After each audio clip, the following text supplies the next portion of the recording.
সুজলা সুফলা শস্য শ্যামলা আমাদের এ দেশ বাংলাদেশ। প্রায় ৫৬,০০০-এর বেশি বর্গমাইল জুড়ে এদেশের কৃষি রয়েছে অপার সম্ভাবনা। সুপ্রিয় দর্শক মণ্ডলী, বাংলাদেশ টেলিভিশন চট্টগ্রামের কৃষি বিষয়ক নিয়মিত অনুষ্ঠান কৃষি কথায় স্বাগত জানাচ্ছি আমি আশিক আরেফিন।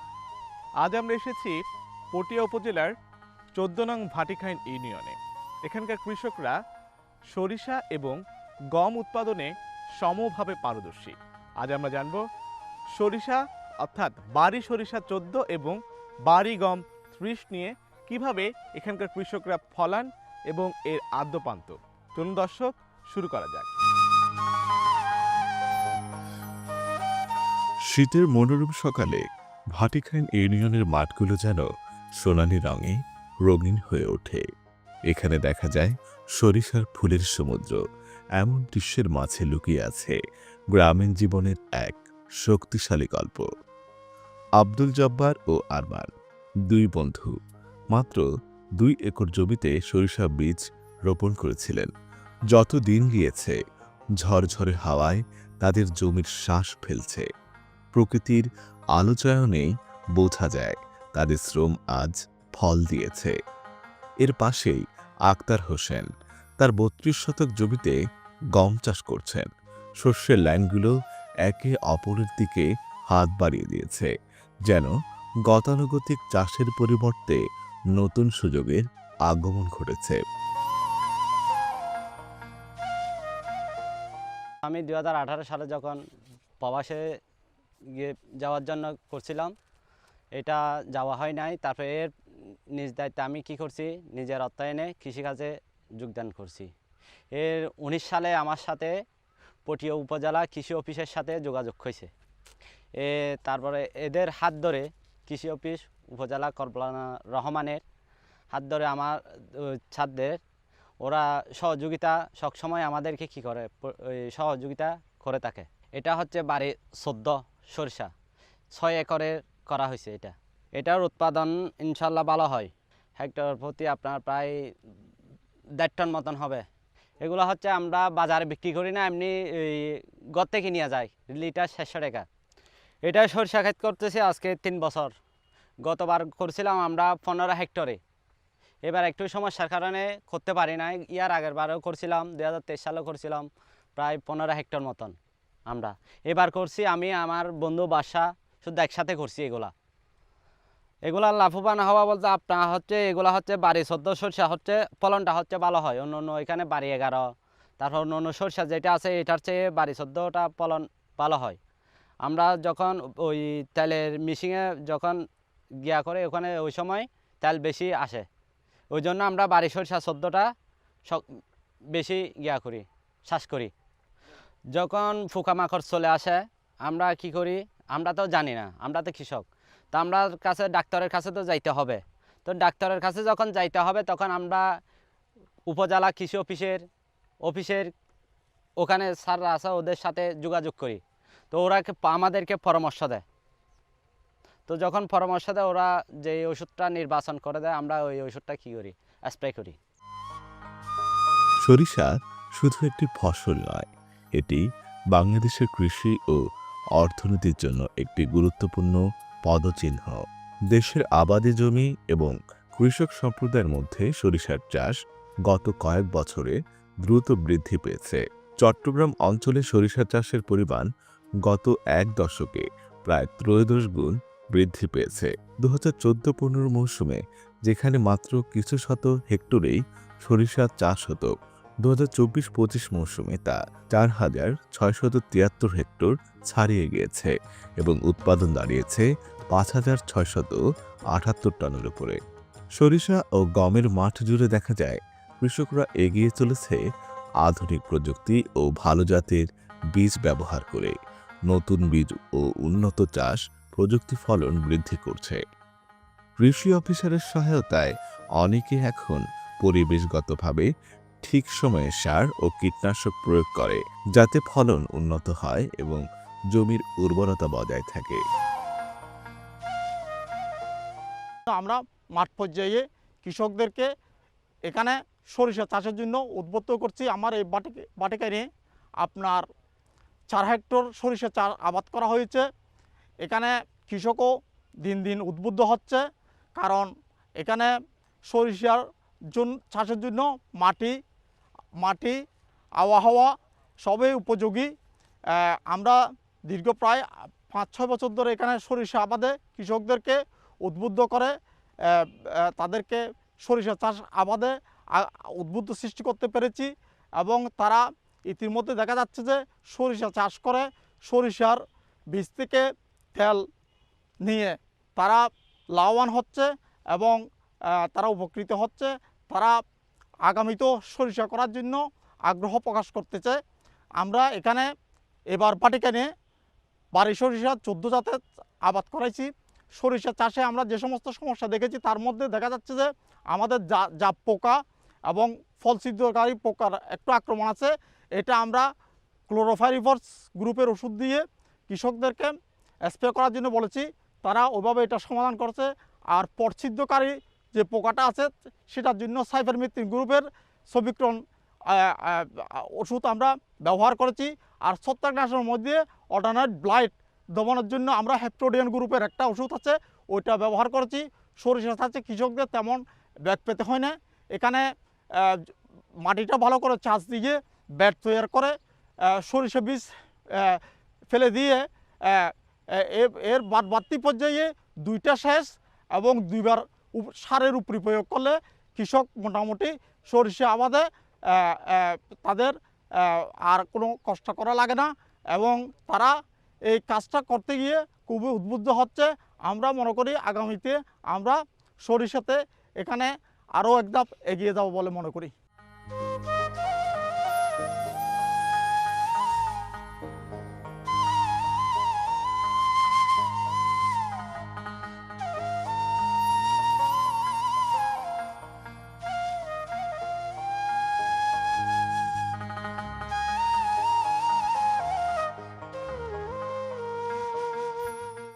আমি কৃষকদেরকে সরিষা চাষ করার জন্য অনেক উপদেশ দিয়েছি, পরামর্শ দিয়েছি। এই সরিষা উৎপাদনের জন্য কি কি কারিগরি প্রযুক্তির প্রয়োজন হয় আমরা কৃষকদেরকে বুঝাইছি। কৃষক আমাদের কথা উদ্বুদ্ধ হয়ে এই বর্তমান যে উফশি জাত আছে 12-14 এই চাষ মোটামুটি আমরা চাষ করার জন্য কৃষকদেরকে উদ্বুদ্ধ করেছি, কৃষকও উদ্বুদ্ধ হয়েছে। আমরা এই কৃষকের জমিতে প্রথমে চাষ দিয়েছি, চাষ দেওয়ার পর চাষের সময় যে প্রয়োজনীয় যেই সারগুলো দেওয়ার প্রয়োজন ওই সারগুলো দিয়েছি। এরপরে বীজ বুনেছি, বীজ বোনার পরে তারপর সুন্দর করে এটা জার্মিনেশন হয়েছে। জার্মিনেশন হওয়ার পরে আমরা এখানে কিছু আগাছা উঠছিল, আগাছাগুলো পরিষ্কার করাইছি। এরপর যখন ফুল আসার পূর্ব মুহূর্তে আমরা একটা স্প্রে করাইছি যেই পোকামাকড় দমনের জন্য। ওই স্প্রের কারণে মোটামুটি সুন্দর একটা হয়েছে, ফুল আসছে। তারপর আমরা একটা সেচ দিয়েছি, সেচের পর এই সরিষা আজকে এই অবস্থা আছে। আশা করি এটা ভালো একটা ফলন আসবে বলে আমরা আশা করছি। কৃষকও খুবই সন্তুষ্ট। আমরা এই সরিষার জন্য আমরা ট্রেনিং দিই কৃষকদেরকে, এবং ওই যে সরকারি কিছু প্রণোদনা আসে ওই প্রণোদনা থেকে আমরা কৃষকদেরকে সার বীজ এগুলো প্রদান করি। কৃষক এইগুলো পেয়ে অনেক সন্তুষ্ট। সরিষা বাংলাদেশের অন্যতম প্রধান তেলজাতীয় ফসল। সরিষা বীজে থাকে প্রায় 38 থেকে 42% তেল, যা কাঁচা সরিষা তেল হিসেবে ব্যবহৃত হয় রান্না, শাক তৈরি এবং আয়ুর্বেদিক চিকিৎসায়। স্থানীয়ভাবে উৎপাদিত সরিষার তেল দেশের চাহিদার একটি সীমিত অংশ পূরণ করতে সক্ষম হলেও চাহিদা বৃদ্ধি পাওয়ায় আমদানি নির্ভরতা এখনও অনেক বেশি। তাই সরকার ও কৃষি বিভাগ এক পরিকল্পিত উদ্যোগ হাতে নিয়েছে দেশেই তেলবীজ উৎপাদন বৃদ্ধি করা, যাতে আমদানি কমে এবং স্থানীয় কৃষকরা আরও লাভবান হন। আপনারা জানেন উপজেলা কৃষি অফিস পটিয়া কর্তৃক আমাদের বিভিন্ন সময়ে কৃষকদেরকে প্রণোদনা এবং উদ্বুদ্ধকরণের মাধ্যমে বিভিন্ন ফসলের আবাদ করা হয়। তো গমটা হচ্ছে আমাদের এই পটিয়ার জন্য নতুন একটা ফসল। এই ফসল আবাদের জন্য কৃষকদেরকে ট্রেনিং প্রদান করা হয় এবং তা থেকে আমরা তাদেরকে কিভাবে গমটা চাষ করতে হবে এবং কোন মাটিতে গমটা চাষ করলে আমাদের ফলনটা ভালো হবে। এই জন্যই বিভিন্ন ইউনিয়ন, যে সমস্ত ইউনিয়নে চাষটা ভালো হবে ওই সমস্ত ইউনিয়নেই আমরা গমের চাষ করার জন্য কৃষকদেরকে উদ্বুদ্ধ করছি। মাঠে প্রণোদনার মাধ্যমে আমরা এই বাড়ি গম 30 চাষের জন্য উদ্বুদ্ধ করছি কৃষকদেরকে। তো বাড়ি গম 30টা হচ্ছে স্বভাবতই ব্লাস্ট প্রতিরোধী এবং উচ্চ তাপমাত্রা সহনশীল একটা জাত, যেই আপনার কিছুদিন পরে আমাদের তাপমাত্রাটা স্বভাবতই বেড়ে যাবে। ওই অধিক তাপমাত্রা সহনশীল হিসেবে বাড়ি গম 30টা আমরা চাষাবাদ করে থাকি। আর এটা ব্লাস্ট প্রতিরোধী এবং মরিচা রোগ প্রতিরোধী একটা জাত। আপনারা খেয়াল করতেছেন এই ফসলটা এখন যেসব জায়গায় গমের চাষ হয়েছে সাধারণত ব্লাস্টের আক্রমণে অনেকটা শীষ নষ্ট হয়ে গেছে, কিন্তু আমাদের এই জমিতে এখনও পর্যন্ত কোনো ব্লাস্টের আক্রমণ বা শীষ নষ্ট হয়েছে এই ধরনের দেখা যাচ্ছে না। এবং অতিরিক্ত তাপমাত্রার কারণেও যে শীষটা নষ্ট হয়ে গেছে ওই ধরনের কোনো একটা শীষও আমরা দেখতে পাই নাই। তো এই জন্যই কৃষকদেরকে উদ্বুদ্ধ করা হয়েছে বাড়ি গম 30টা যাতে ভবিষ্যতে ওনারা চাষ করতে পারে। এবং আমরা যারা কৃষি অফিসের পক্ষ থেকে বিভিন্ন সময় মাঠে আছি, উপসহকারী কৃষি কর্মকর্তা প্লাস আমাদের সম্মানিত কৃষি উপজেলা কৃষি কর্মকর্তা জনাব কল্পনা রহমান, তাদেরকে বিভিন্ন সময়ে বিভিন্ন ধরনের পরামর্শ দিয়ে যাচ্ছে। এবং গমে যদি কোনো ধরনের কোনো রোগ এবং পোকার আক্রমণ দেখা যায় সাথে সাথে যেন আমাদেরকে জানানো হয়, তাতে আমরা ওদেরকে সবসময় পরামর্শ দিয়ে যাব। আর আমরা এখানে বায়ো আপনার বিশেষ করে যে সমস্ত জৈব কীটনাশকগুলো আছে, জৈব বালাইনাশকগুলো আছে, ওগুলো স্প্রে করাচ্ছি। পোকার জন্য আমরা ওদেরকে ক্যামাইট ইউজ করার জন্য বলতেছি, এবং পচার আক্রমণ হলে বায়োডার্মা বা ট্রাইকস্ট এই ধরনের পাউডারগুলো ইউজ করে পচার কাজ যাতে খুব দ্রুত নিমিষেই যাতে মানে আপনার হয় সহজেই যাতে আপনার করতে পারি। এই জন্যই আমরা এই বায়োডার্মা বা ক্যামাইট এই ধরনের জৈব বালাইনাশকগুলো ইউজ করাচ্ছি। আর এই জাতটি বাড়ি গম 30 জাতটি বাংলাদেশের জন্য একটি খুবই উপযোগী একটা জাত। এটি সাধারণত 4.5 থেকে 5.5 টন পর্যন্ত হেক্টর প্রতি ফলন হয় এবং এর জীবনকাল হচ্ছে 105 থেকে 110 দিন, এর ভিতরেই চলে আসবে। বর্তমানে এটার প্রায় 70 থেকে 80 দিন বয়স হয়ে গেছে, আর বেশি হলে 20 থেকে 25 দিনের মধ্যে আমরা ফসল উত্তোলন করতে পারবো আশা করতেছি।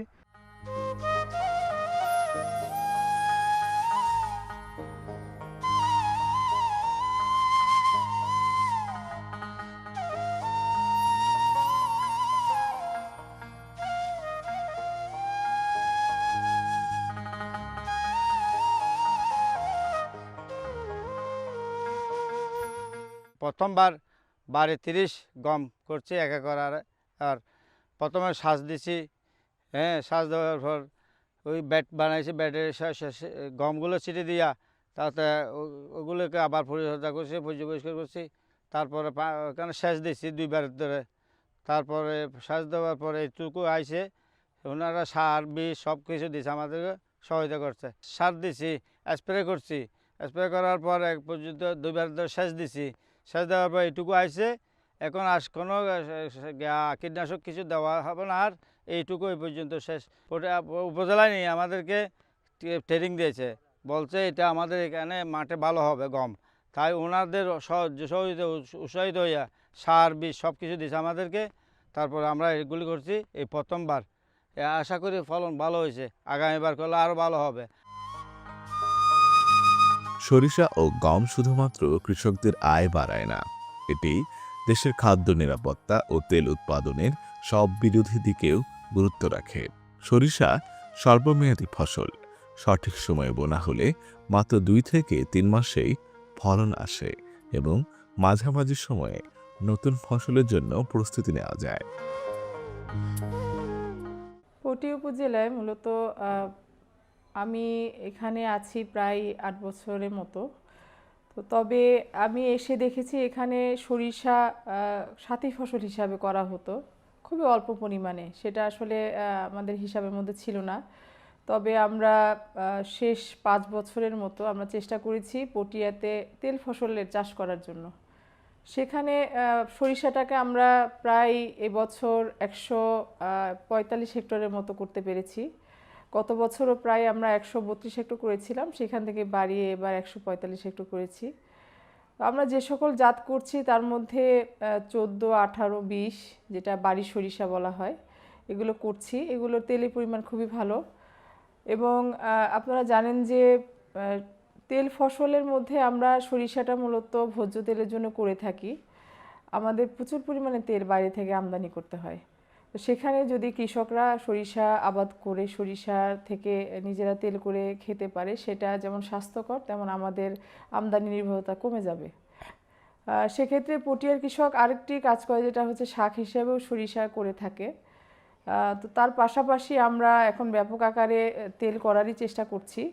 তো সেক্ষেত্রে বাড়ির সরিষা 14 একটা ভালো ডিমান্ড আছে পটিয়াতে, কারণ এটা তেলের পরিমাণ বেশি এবং 80 থেকে 85 দিনের মধ্যে চলে আসে, ফুল চলে আসে এবং এটা আমরা খুব তাড়াতাড়ি এটাকে মাঠ থেকে উঠিয়ে ফেলতে পারি, যার ফলে এর পরপরই আমরা বোরোতে চলে যেতে পারি, যার ফলে একটি মাঠ আমরা প্রায় বছরে 3 থেকে 4 বার আমরা সরিষা লাগানোর ফলে চাষ করতে পারছি। এছাড়া আমাদের যে মধুর আহরণের বিষয় থাকে, সরিষা আবাদ করে আমরা গত বছর আসলে কিছু মৌ বক্স করেছিলাম। এইবারও আমরা চেষ্টা করেছি, তবে আসলে সময় মতো আমরা মৌ বক্সটি সংগ্রহ করতে না পারার ফলে এইবার আমরা করতে পারিনি। কিন্তু আগামীতেও আমাদের ইচ্ছা আছে যে আমরা যেহেতু 145 হেক্টরের মতো আমরা করতে পেরেছি সরিষা চাষ, সেখানে আমরা মৌ বাক্স অবশ্যই বসাবো। বাড়ি গম 30 এবং 33 এই দুটি জাতে আমরা মূলত করে থাকি। ব্যাপক সাড়া পেয়েছি আমরা গত 2 বছর যাবৎ। আমি বিভিন্ন ইউনিয়নে যখন ধানের পাশাপাশি গম করছি, দেখলাম যে এখানে গম করার উপযোগিতা রয়েছে, যার ফলে কৃষক আগ্রহী। গত বছর আমরা মাত্র 2 হেক্টরের মতো করেছিলাম, এবার 6 হেক্টরের মতো করতে পেরেছি এবং সামনেও আশা করি আমরা আরও বৃদ্ধি করতে পারবো, কারণ গমে সেচটি সেভাবে লাগে না। আমাদের যেহেতু পটিয়া উপজেলায় সেচের একটি সমস্যা আমরা প্রায়ই ফেস করি, গম আবাদ আমরা আশা করি সামনেও বৃদ্ধি করতে পারবো। এবং আমরা যেটা প্রায়শই চিন্তা করি যে ভাতের পরিবর্তে রুটি খাওয়ার বিষয়টা থাকে, তো এর জন্য কৃষকও আগ্রহী। সেক্ষেত্রে আমরা আশা করছি যে আগামী বছর আমরা 6 হেক্টর থেকে ইনশাল্লাহ 10 কিংবা তারও বেশি আমরা হেক্টরে এই গম ফসলটি আবাদ করতে পারবো। সরিষা ও গম চাষ কেবল একটি ফসল নয়, এদেশের কৃষকদের জীবনে এক নতুন আলো। পটিয়া থেকে শুরু করে সারা বিশ্বে সরিষা বাংলাদেশের অর্থনীতিতে গুরুত্বপূর্ণ ভূমিকা রাখছে, খাদ্য ও তেলের চাহিদা মেটাচ্ছে এবং কৃষকদের আয়ও বাড়াচ্ছে। এক্ষেত্রে যেখানে সূর্য উঠেছে সেখানে শুধু শস্যই নয়, কৃষকের স্বপ্ন ও পরিশ্রমও বুক ফুলিয়ে দাঁড়িয়ে আছে। আর এসব ক্ষেত্রে সহযোগিতা নিরলসভাবে করে যাচ্ছে উপজেলা কৃষি অফিস। সরিষা ও গম কেবল কৃষকের আয় বাড়ায় না, এটি দেশের খাদ্য, তেল নিরাপত্তা ও বাজার চাহিদাও পূরণে সহায়ক। গম ও সরিষা আমাদের দেশের খাদ্যশস্যের শুধুমাত্র চাহিদাই মেটায় না, বরং পাশাপাশি জাতীয় অর্থনীতিতে গুরুত্বপূর্ণ ভূমিকা রাখে। সুপ্রিয় দর্শক মণ্ডলী, দেখতে দেখতে একেবারে অনুষ্ঠানের শেষ পর্যায়ে চলে এসেছি। আমাদের আগামী অনুষ্ঠান দেখার আমন্ত্রণ জানিয়ে ইতি টানছি। সে পর্যন্ত ভালো থাকুন, সুস্থ থাকুন, নিরাপদে থাকুন। বাংলাদেশ টেলিভিশন চট্টগ্রামের কৃষিকথা অনুষ্ঠানের সাথেই থাকুন। আল্লাহ হাফেজ।